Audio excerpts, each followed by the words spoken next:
রাউজান সরকারি কলেজ সাধারণ শিক্ষার্থীদের আয়োজনে বিশ্বনবী হযরত মুহাম্মদ সাল্লাল্লাহু আলাইহি ওয়াসাল্লামকে নিয়ে ভারতীয় পুরোহিত কর্তৃক কটূক্তি এবং ধর্মীয় অনুভূতির আঘাত এবং তাতে বিজেপি নেতার সমর্থনের প্রতিবাদ বিক্ষোভ সমাবেশ এবং মিছিল ৩০ সেপ্টেম্বর সোমবার দুপুরে রাউজান কলেজ শহীদ মিনার প্রাঙ্গণে অনুষ্ঠিত হয়। এতে বিক্ষোভ মিছিলটি রাউজান কলেজ থেকে মুন্সিরঘাটায় রাঙ্গামাটির আঞ্চলিক মহাসড়কে জলিলনগর প্রদক্ষিণ করে পুনরায় কলেজ প্রাঙ্গণে এসে শেষ হয়।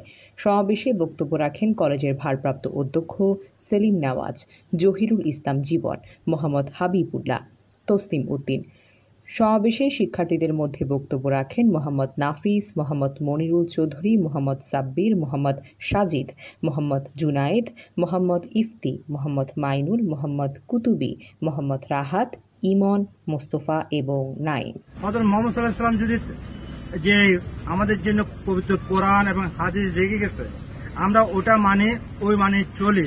সারা পৃথিবীতে তুমি যেখানে যাও কেন, এখানে যেমন আমরা ৫ ওয়াক্ত নামাজ পড়ি, যদি আমেরিকায় যান বা চীন যান বা সৌদি আরব যান, সবাই ৫ ওয়াক্ত নামাজ পড়ে। শুধু একটাই আল্লাহকে বিশ্বাস করে, এক রাসূলকে আমরা বিশ্বাস করি, এই জন্য ওরা হিংসা করে।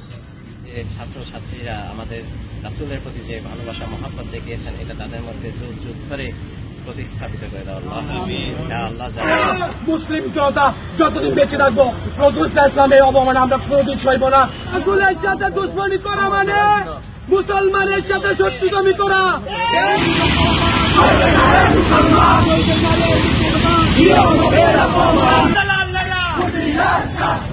রামগিরির দালালেরা